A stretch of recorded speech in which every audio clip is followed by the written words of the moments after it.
नमस्ते, मैं आयुष हूँ। हम लोग इस वक्त मुरादाबाद में हैं। मुरादाबाद को पीतल की नगरी भी कहा जाता है या कहा जाता था, जैसा कि हमें कुछ लोगों ने बताया। हमारे साथ इस वक्त सतपाल जी हैं। सतपाल जी ग्लोब एक्सपोर्ट्स कॉरपोरेशन के मालिक हैं और दी हैंडीक्राफ्ट्स एक्सपोर्ट्स एसोसिएशन के चेयरमैन हैं, सेक्रेटरी हैं। तो क्या है सर, सबसे पहले तो आप अपने एसोसिएशन से शुरुआत करते हैं। क्या है मुरादाबाद का एक्सपोर्ट्स का काम और कितने लोग, कितना क्या काम होता है यहाँ पर? मुरादाबाद की इस साल जो एक्सपोर्ट है वो मेरे हिसाब से करीब 9,000 करोड़ पार करेगी।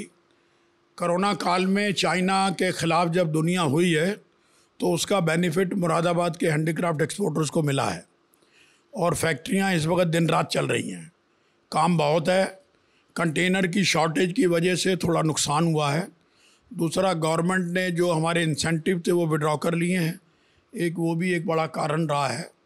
मगर एक्सपोर्टर स्ट्रगल कर रहा है। फ्रेट जो $2,500 था न्यूयॉर्क तक का, वो $12,500 हो गया। और जो हमारा इनलैंड हॉलेज मुरादाबाद से करीब $70,000 था बॉम्बे तक का या मुंबई तक का, वो अब $1,20,000 तक पहुंच गया। तो हालात ओवरऑल देखे जाएं तो एक्सपोर्टर्स के लिए बहुत दयनीय है। हम लोग स्ट्रगल कर रहे हैं। ग्राहक को हम मना नहीं कर सकते, माल हमें देना पड़ेगा, चाहे नफ़ा हो या नुकसान हो। अगर आप नुकसान में एक बार मना कर दोगे तो आगे से आपकी तरफ आएगा नहीं, क्योंकि हम लोग बल्क सप्लायर हैं। अमेरिका हमारी और यूरोप एक्सपोर्ट है, बट यूरोप से अमेरिका करीब 3 टाइम ज़्यादा है। अमेरिका के बायर्स जो है वो बहुत बड़े हैं। एक बाहर के 4-4 हज़ार स्टोर्स हैं, तो उनकी क्वांटिटियाँ बेपनाह होती हैं। हम एक्सपोर्ट्स की और सारी बारीकियों पे बात करेंगे, लेकिन सर जब हम दिल्ली नोएडा से अपने दफ्तर से निकले और हमने मुरादाबाद के बारे में पढ़ा, तो पहली या दूसरी लाइन आपको गूगल सर्च पे या किसी और रिसर्च में बताई जाएगी, वो ये है कि मुरादाबाद पीतल की नगरी है। लेकिन जब हम यहाँ पे आए तो आपने हमें कुछ और ही बात बताई, और जो ज़्यादातर एक्सपोर्ट है वो भी पीतल के उलट कहीं और जा चुका है। तो क्या पीतल के इतिहास से आप शुरू कर सकते हैं बताना कि कैसे मुरादाबाद पीतल नगरी बनी और अब क्या सिचुएशन है?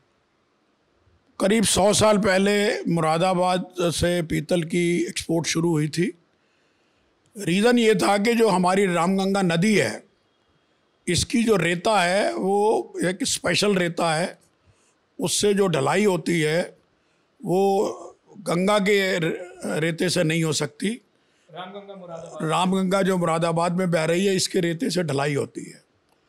तो 100 साल पहले कुछ लोगों ने यहाँ से एक्सपोर्ट शुरू करी और ज़्यादातर मार्केट जो थी वो सिंगापुर, मलेशिया, इंडोनेशिया होता था। अमेरिका, यूरोप नहीं था। और क्वांटिटी क्या होती थी? 6 पीस, 12 पीस। तो लोग उसी में बहुत खुश थे। मार्जिन ऑफ प्रॉफिट्स बहुत थे, गवर्नमेंट के इंसेंटिव बहुत थे। उस ज़माने में पीतल 3-4 रुपये किलो होगी। जब हमने 1976 में एक्सपोर्ट किया था तो पीतल के दाम 18 रुपये किलो थे और तैयार माल हमें 35 रुपये किलो मिलता था। मतलब ऑलमोस्ट जितना कॉस्ट मेटल की होती थी उतनी लेबर कॉस्ट होती थी, जिसमें ढलाई, छिलाई, स्क्रैपिंग, जोड़ाना करना, वो सब शामिल होता था। और हम लोग 35 रुपये ख़रीद के और 50 रुपये किलो बेच देते थे तैयार करके। हमें उस ज़माने में जो प्रॉफिटेबिलिटी थी वो आज ज़ीरो हो गई। आज ब्रास के दाम 450 रुपये किलो से ऊपर हो गए। ब्रास के दाम 450 रुपये किलो रॉ मटेरियल है, और उसकी लेबर कॉस्ट अगर मैं गिनूँ तो 150 रुपये किलो कम से कम लेबर कॉस्ट है। तो 600 रुपये किलो माल पड़ेगा। हम तैयारी करेंगे, 1000 रुपये किलो के करीब एक्सपोर्ट होगी। बाहर 1000 रुपये किलो अफोर्ड नहीं कर रहा, इसलिए पीतल धीरे धीरे डाई होती चली गई। आज भी जो पीतल का काम हो रहा है वो बहुत चुनिंदा कंट्रियों के लिए है, जहाँ पर जैसे टी सेट है वो लोहे में या स्टील में नहीं बन सकते, वो ब्रास में ही बनेंगे। गॉबलेट है, बियर मग है, या और ऐसी चीज़ें जो टेबल के ऊपर खाने पीने के लिए काम आती हैं। बाकी ज़्यादातर आइटम में एल्युमिनियम ने और स्टील ने ले ली। लोहा भी एक डेकोरेटिव के तौर पे काम में आने लग गया। लोहे की शीट बहुत सस्ती है, करीब 50 रुपये किलो। पीतल की शीट लेने जाएंगे तो 750 रुपये किलो है। कहाँ 50, कहाँ 750, तो डिफरेंस बहुत है। तो बायर कहता है we want only look, we don't care कि ये पीतल है कि ये लोहा, क्योंकि दोनों में निकल हो रहा है। निकल होने के बाद लुक ही लुक रह गई, इसलिए लोहा और स्टील ने बहुत जगह ले ली। एल्युमिनियम का भी लुक जो है वो एल्युमिनियम की ढलाई, कैंडल स्टैंड वगैरह बन रहे हैं, या केक प्लेटें बन रही हैं, या केक डोम बन रहे हैं, उसमें भी हम लोग फिनिशिंग कर देते हैं। तो दूर से देखने में या कैटलॉग में जब प्रिंट होगा तो वो कहीं नहीं पता लगता कि पीतल से बनी है कि ये एल्युमिनियम से बनी है। शुरुआत आपने जैसे कि बताया कि आपने पीतल के एक्सपोर्टर के तौर पे की थी। उससे पहले भी जब एक्सपोर्ट नहीं होता था तो पीतल का काम होता ही था मुरादाबाद में। कब से, लगभग कितना पुराना इतिहास है पीतल का और मुरादाबाद का? 100 साल का जी, मुरादाबाद से। बिना एक्सपोर्ट के? आप जैसे कुछ देर पहले मुगल काल का जिक्र कर रहे ये मुगल काल में या मुरादाबाद में पहले लोकल माल बनता था, लोटा, थाली, गिलास, कटोरी, चम्मच, और वो पूरे इंडिया में सप्लाई होता था। धीरे धीरे लोगों को पता लगा कि अगर हम एक्सपोर्ट करेंगे तो प्रॉफिट ज़्यादा है, तो सिंगापुर मार्केट बनी। सिंगापुर में जब आदमी जाता था तो 10-20 हज़ार रुपये का भी ऑर्डर ले आए तो बहुत बड़ी बात होती थी। वो 20,000 के ऑर्डर के साथ 80,000 का प्रॉफिट है। 400% का वो लाइसेंस मिलता था, 50-60% का उसकी मार्केट वैल्यू होती थी 400%। तो वो धीरे धीरे लोगों का इंटरेस्ट उसमें होता चला गया। और पुराने जो आज से 60-70 साल पुराने एक्सपोर्टर हैं, आप अगर उनसे कभी मिलें तो वो बताएंगे कि सिर्फ गॉबलेट, बियर मग, टी सेट, यही आइटमें उस ज़माने में भी पीतल में बनती थी, आज भी पीतल में बनती हैं। फ़र्क ये आ गया कि उस ज़माने में रेगुलर पीतल होता था, आज पीतल अवेयरनेस की वजह से पीतल लेड फ्री हो गया, ताकि लेड कंटेंट्स अलाउड नहीं है। लेड थोड़ा पॉइजनस होता है। लेड थोड़ा पॉइजनस है, इसलिए हमारे स्टेनलेस स्टील में, एल्युमिनियम में भी लेड के कंटेंट 0 है। तो ये एक फ़र्क आया है। देखिए इकोनॉमिक्स कैसे चेंज ड्राइव करती है कि पहले जो लोकल मटेरियल के लिए पीतल का काम होता था, जब ग्लोबलाइजेशन का दौर आया तो वो पीतल बाहर जाने लगा, और एक वक्त ऐसा आया जब पीतल की कॉस्ट, जो पीतल के बनने की कॉस्ट है वही बाकी मेटल से काफ़ी ज़्यादा हो गई। तो अब जो पीतल नगरी जिसे कहा जाता था, अब वो पीतल की नगरी असलियत में रह नहीं गई है। तो किस चीज़ की नगरी है अब मुरादाबाद, अगर पीतल की नगरी नहीं है तो? आर्ट मेटल कहेंगे।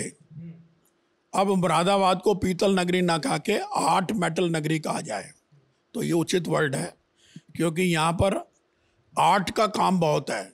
चाहे वो शीशे की आइटम बन रही हो, या लकड़ी की बन रही हो, या स्टील की हो, एल्युमिनियम हो, लोहा हो, तो अब मेटलों का मिक्सचर हो रहा है। हम लोग जैसे बहुत डेकोरेटिव आइटमें बनाते हैं, हमारा ज़्यादातर आइटम शादी ब्याहों में पूरी दुनिया में जाता है और वही पॉपुलर है। हमारा ज़्यादा काम क्रिसमस की आइटमों के ऊपर रिलेटेड है।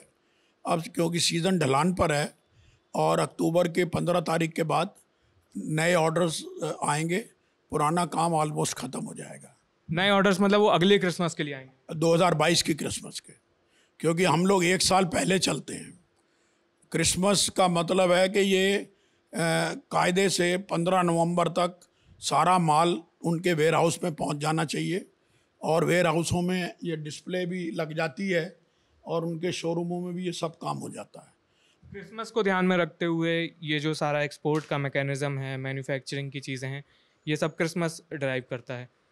आपने बताया कि 15 अक्टूबर के आसपास से आप लोग नए ऑर्डर्स का अगले साल के क्रिसमस का काम शुरू कर देते हैं, और 15 अक्टूबर तक, अगले 15 अक्टूबर तक रैप अप भी करना होता है। तो ये काम सबसे ज़्यादा उफान पर कब होता है? जैसे अभी आपने बताया कि ऑफ सीज़न चल रहा है। हमारा जो मेन सीज़न का टाइम है वो अप्रैल, मई, जून, जुलाई, अगस्त, सितंबर, ये महीने बहुत बिजी होते हैं। हम अप्रैल मई तक तो स्टॉक करते हैं सारी आइटमों का, और जून से डिलीवरी शुरू हो जाती है, क्योंकि 30 से 40 दिन माल पहुंचने में लगते हैं। वो लोग जुलाई में उनको माल चाहिए होता है नया स्टॉक रखने के लिए, क्योंकि अमेरिका में जो शादी ब्याह हैं वो जुलाई अगस्त में होते हैं, इसलिए हमारा माल जुलाई के फर्स्ट वीक में वहाँ पहुँच जाना चाहिए। इसलिए अभी हम लोग थोड़ा सा कंटेनर्स की शॉर्टेज की वजह से हम लोग थोड़े बिजी हैं और कंटेनर ज़्यादा नहीं मिल रहे। गवर्नमेंट से रिक्वेस्ट कर रहे हैं कि ओवरसीज़ जो शिपिंग लाइन है उनके ऊपर थोड़ी सख्ती करें। वो एक्सपोर्टरों से अनड्यू एडवांटेज ले रहे हैं। हमारा एक एक कंटेनर करीब 40,000 रुपये हमें महंगा पड़ रहा है और फ्रेट जो है वो 5 से 6 गुना ज़्यादा हो गया है जो सी फ्रेट है। यही हाल चाइना का भी है। तो पूरी दुनिया में त्राही त्राही है। फ्रांस के प्रेसिडेंट ने और अमेरिका के प्रेसिडेंट ने शिपिंग लाइनों के साथ मीटिंग करी है, उनको रिक्वेस्ट करी है कि आप फ्रेट की कमी करें, क्योंकि उनकी इकॉनमी भी सारा इंपोर्ट एक्सपोर्ट के ऊपर ही डिपेंडेंट है। और कंटेनर की शॉर्टेज की एक वजह ये रही कि कंटेनर कोरोना काल 2 साल से 1.5 साल से चल रहा है। ट्रक ऑपरेटर्स को कोरोना हो गया, मशीनें जो पोर्ट में चलाने वाले थे उनको कोरोना हो गया, बड़े बड़े जहाज़ जो 20-20 हज़ार कंटेनर लेने के लिए चाहते थे उनको माल अगर आ गया तो माल उतरा नहीं, जहाज़ खड़े रहे 15-15 दिन। तो एक ये साइकिल जब उल्टी होती है तो फिर उल्टी होती चली जाती है। मेरा अपना मानना है कि अगले साल कोरोना का प्रकोप भी कम होगा। मैं भारत सरकार मोदी जी का ख़ास तौर से धन्यवाद देता हूं कि जो इंडिया ने कोरोना का कंट्रोल टाइमली कर लिया। मैं यूपी गवर्नमेंट का भी धन्यवाद करता हूं कि उन्होंने कोरोना काल में हमारी फैक्ट्रियां बंद नहीं होने दी। यही रीज़न रहा कि हम लोग और हमारे पास इस साल जो बिज़नेस है वो करीब 1,000-1,500 करोड़ का ज़्यादा होगा पूरे मुरादाबाद से। अच्छा सर, आप अभी तो हम आपकी फैक्ट्री में ज़्यादातर जैसा कि आपने बताया पीतल का काम नहीं होता, मेटल आर्ट्स का और ग्लास का काम होता है। लेकिन हम जब निकले थे और हम अपने मन में मुरादाबाद की जो पिक्चर बना के निकले थे वो पीतल की बना के निकले थे।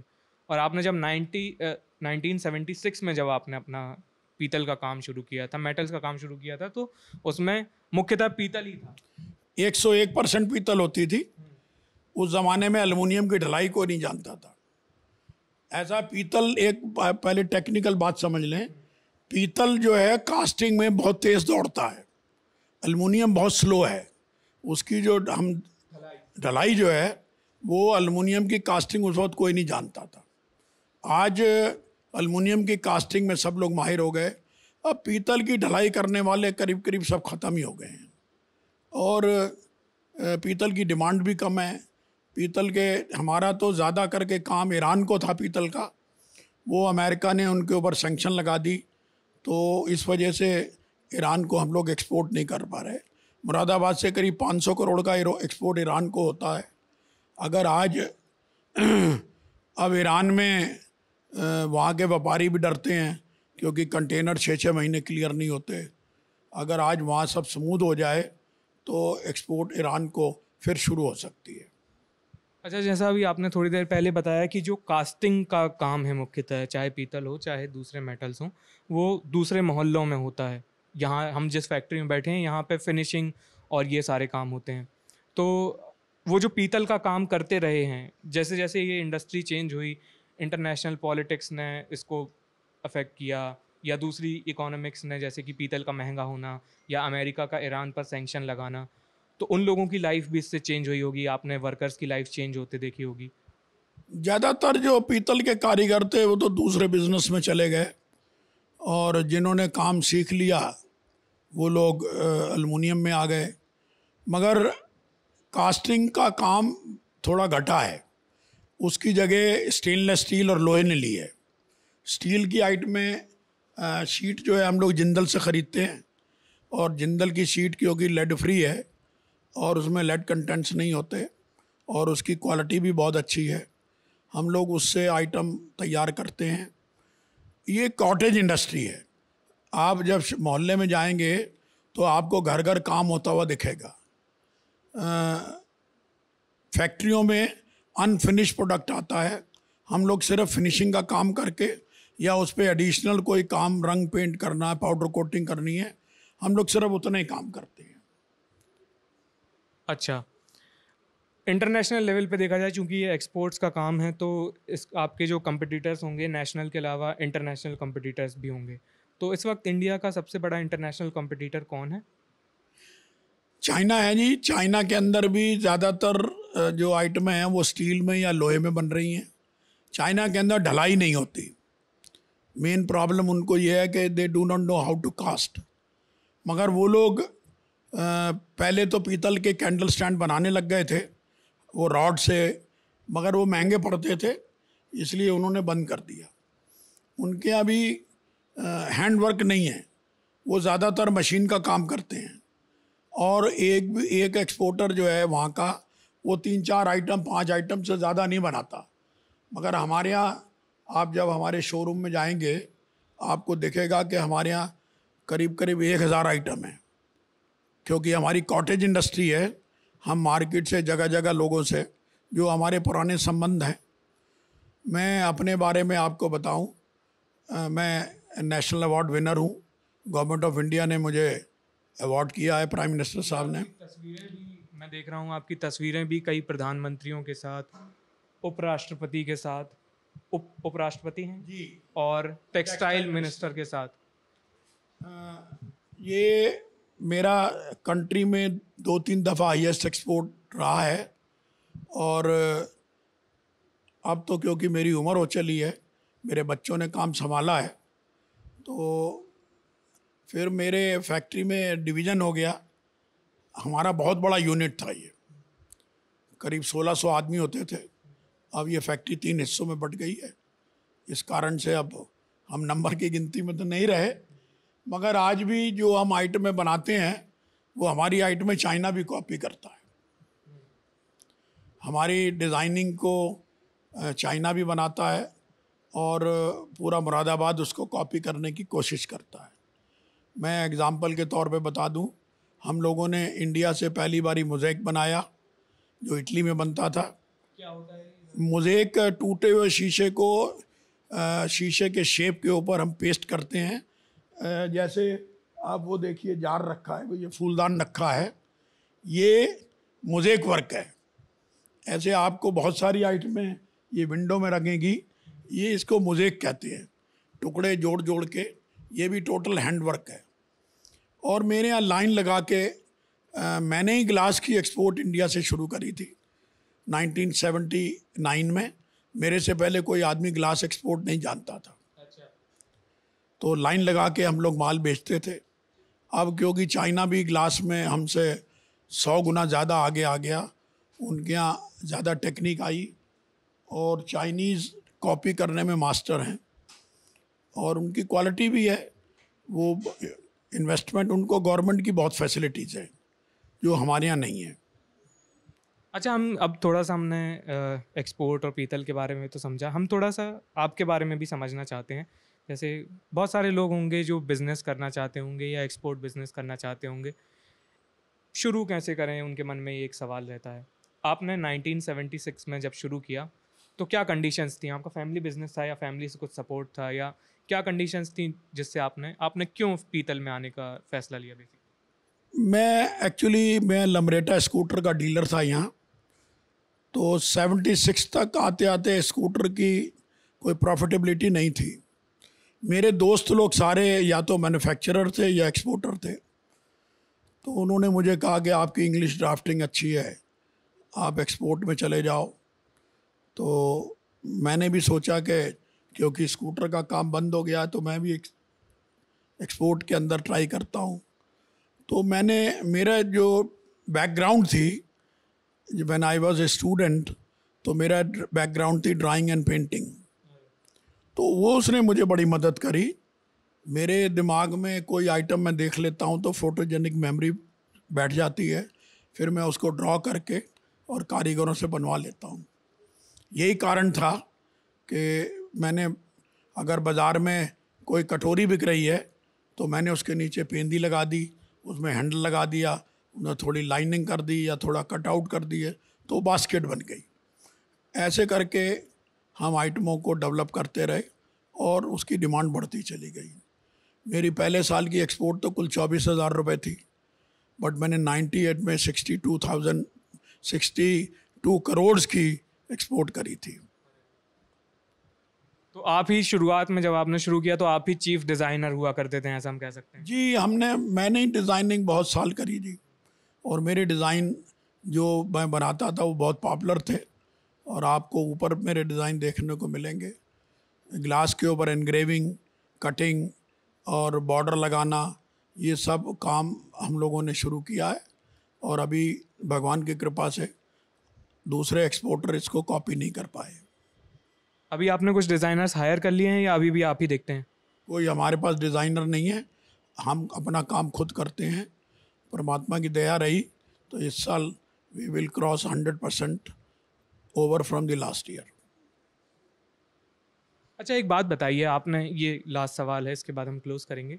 आपने इतना एक जर्नी देखी है पीतल की, वहाँ से शुरू होते हुए फिर आप मेटल्स और ग्लास में शिफ्ट हुए, आपने इंटरनेशनल नेशनल कंपटीशन देखा होगा। इस वक्त सरकार क्या कर सकती है जिससे हम इंटरनेशनल लेवल पे दूसरे जो हमारे कंपटीटर्स हैं उनको बीट कर पाएँ और हमारे इंडिया के अपने हित जिस चीज़ में सधें, एक्सपोर्टर्स को जिसमें सहूलियत हो, मैन्युफैक्चरर्स को जिसमें सहूलियत हो, सरकार क्या वो 2 या 3 काम करे? मैं तो एक छोटी सी आपको एग्जांपल देता हूँ। हमारा 2020-21 का जो MEIS मर्चेंडाइज एक्सपोर्ट करने का जो लाइसेंस था, MEIS मतलब मर्चेंडाइज एक्सपोर्ट इंसेंटिव, वो गवर्नमेंट ने अभी तक रिलीज़ नहीं किया। कल पहली बारी 19-20 का लाइसेंस हमें मिले, 20-21 का, वो भी 7% से घटा के 5% कर दिया है। उसको भी दिसंबर 2020 तक करा है, मार्च तक नहीं किया। अगले सालों में उसको घटा के सिर्फ 0.5% कर दिया है और उसको रोड ऐप का नाम दिया है। अब 0.5% ना भी करते तो हमें कोई इतना बड़ा लालच नहीं था। चाइना में गवर्नमेंट की बहुत फैसिलिटीज़ हैं। चाइना गवर्नमेंट अगर कोई चाइनीज़ ओवरसीज़ में फेयर लगाता है तो उसकी टोटल कॉस्ट बियर करते हैं, उनको होटल देते हैं, उनको ट्रैवलिंग का ख़र्चा देते हैं। और चाइनीज़ के जो बूथ हैं बड़े छोटे छोटे होते हैं, 20-20 कार्टन हर आदमी लेके जाता है, और वो एक दिन पहले गया, उनने सेटअप किया और आखिरी दिन वो वाइंड अप किया, या तो ऐसे ही छोड़ के चला जाएगा। हमारे यहाँ बड़े बड़े बूथ हैं मगर हमें गवर्नमेंट की कोई फैसिलिटी नहीं है।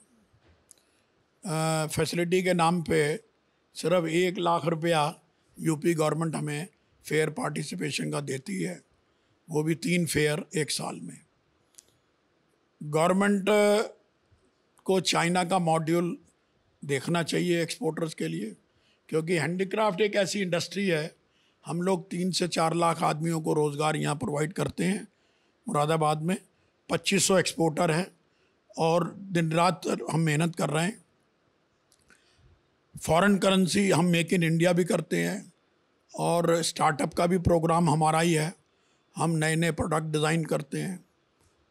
हम रिक्वेस्ट करेंगे गवर्नमेंट को कि हमें कोई मदद करे ताकि हम और इसको बढ़ा सकें, मगर अभी गवर्नमेंट की तरफ से कोई ऐसा नहीं दिख रहा कि कोई ज़्यादा इंसेंटिव देने के मूड में है।